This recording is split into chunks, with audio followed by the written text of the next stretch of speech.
ሰላም እንዴት ናችሁ? እንኳን ወደ አቢ ቻናል መጣችሁ። ዛሬ አዲስ ቪዲዮ ይዤላችሁ ነው የመጣሁት። የፀጉር አይነታችንን ነው ዛሬ ይዤላችሁ የመጣሁት። ሁሉም ሰው የራሱን የፀጉር ታይፕ ማወቅ አለበት። ምክንያቱም የምንጠቀመው ሄር ፕሮዳክት እና እናረጋውን ስታይል ለማወቅ የፀጉራችን ታይፕ የቱ ጋር እንደሆነ ማወቅ አለብን። እሱን ካወቅን ፀጉራችን ምን እንደሚፈልግ፣ እንዴት ስታይል እንደምናደርገው፣ ምን እንደሚያስፈልገው እናውቃለን ማለት ነው። የመጀመሪያው አራት ታይፖች ናቸው። የመጀመሪያው ታይፕ ስትሬት ሄር ነው። ስትሬት ሄር በተፈጥሮ ስትሬት የሆነ ፀጉር ማለት ነው። እሱ ብዙ ጊዜ ወደ አበሻ አካባቢ ስትሬት ሄር ብዙ ጊዜ አይገኝም። ስትሬት ሄር በጣም በተፈጥሮ ኦይሊ የሆነ ማለት ነው። በጣም ኦይል በጣም ስላለው ስትሬት ሄር ኦይል ቤዝድ የሆኑ ፕሮዳክቶችን መጠቀም የለባቸውም። እንደ ሲረም መደረግ የለበትም። በጣም ራሱ ስትሬት ሄር በጣም ኦይል ፕሮዲዩስ ያደርጋል ማለት ነው።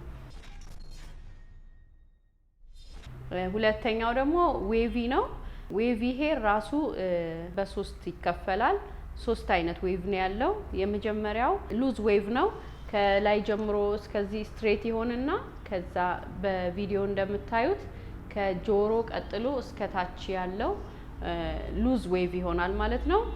ቱቢ የሚባለው ዌቭ ደግሞ እንደ ኤስ ሼፕ ሆኖ ሉዝ ዌቭ ነው እና እነዚህም ኦይል የሆኑ ፕሮዳክቶችን ወይም ሲረሞችን ብዙ መጠቀም የለባቸውም። ሶስተኛው ቱሲ ደግሞ በጣም ዲፋይን የሆነ ዌቭ ነው። ከሁለቱ ዌቮች በጣም ኤስ ሼፑ በደንብ የሚታይ አይነት ዌቭ ነው። ይሄኛው ትንሽ ሞይስቸር ይፈልጋል። ከሌሎች የተሻለ ስታይል ለማድረግ ከፈለጉ ሙስ መጠቀም ይችላሉ። ሶስተኛው ሄር ታይፕ ደግሞ ከርሊ ሄር ታይፕ ነው። ከርሊ ሄር ታይፕ ማለት ልክ የኔ አይነት ፀጉር ማለት ነው። እኛ አበሻዎች ብዙ ጊዜ ከርሊ እና አራተኛው ታይፕ ላይ ነው ያለ ነው። የመጀመሪያው ከርሊ 3A ከርል ዋይድ የሆነ ከርል ማለት ነው።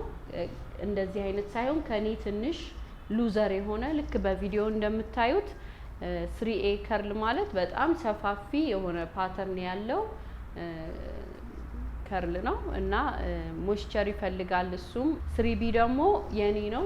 3B የኔ አይነት ከርል ያለው ነው። አንዳንድ ጊዜ ፀጉሬ 3C 3B አካባቢ ነው የኔ። አሁን እዚህ አካባቢ ያለው ፀጉሬ ትንሽ ሉዝ ነው። ይሄ 3B አካባቢ ነው። እነዚህ ደግሞ እዚህ አካባቢ ያሉት የሁሉም ፀጉር ሁለት አይነት ሊኖረው ይችላል። ብዙ ጊዜ የአበሻ ፀጉር እዚህ አካባቢ ነው የሚሆነው፣ 3B አካባቢ 3C እና የሚቀጥለው ላይ ነው የሚሆነው። እሱን አሳያችኋለሁ። እና የኛ አይነት ፀጉር እንደዚህ አይነት ፀጉር 3C 3B የሆነ የከርል ታይፕ በጣም ሞይስቸር ይፈልጋል። ቶሎ ይደርቃል።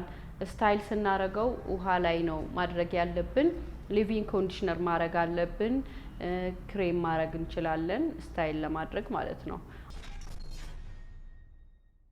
ያው ኮይል ታይት የሆነ በጣም ቀጭን የሆነ አይነት ፀጉር ነው። በጣም ደረቅ ነው እና ፀጉራቸውን ቶሎ ቶሎ ሞይስቸር ማድረግ ያስፈልገዋል።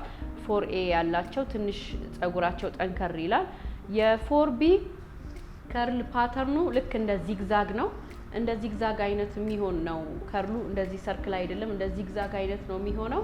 በጣም ደረቅ ነው። በተር ይፈልጋል።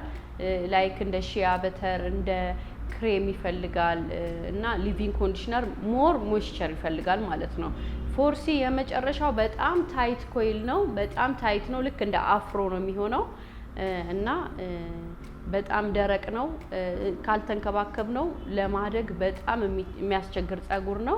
የመድረቅ ባህሪ ስላለው 4C ላይ ያሉ ሰዎች እንደ ኮኮናት ኦይል መቀባት አለባቸው። ሺያ በተር የሆኑ ፕሮዳክቶችን፣ ሄቪ የሆኑ ክሬሞችን መጠቀም አለባቸው ማለት ነው እና እያንዳንዱ ሰው የፀጉር ታይፑ አትሊስት ስትሬት መሆኑን፣ ዌቭ መሆኑን፣ ከርሊ መሆኑን ወይም ኮይሊ መሆኑን አራቱን ማወቅ ያስፈልገዋል እና የምንጠቀማቸውን ሄር ፕሮዳክቶች ለየትኛው የቱ ይሆናል የሚለውን እንድናቅ ሄር ታይፖች ያስፈልጉናል። ልክ በፒክቸሩ እንዳያችኋቸው የእናንተን ፀጉር በዛ ውስጥ ማግኘት ትችላላችሁ።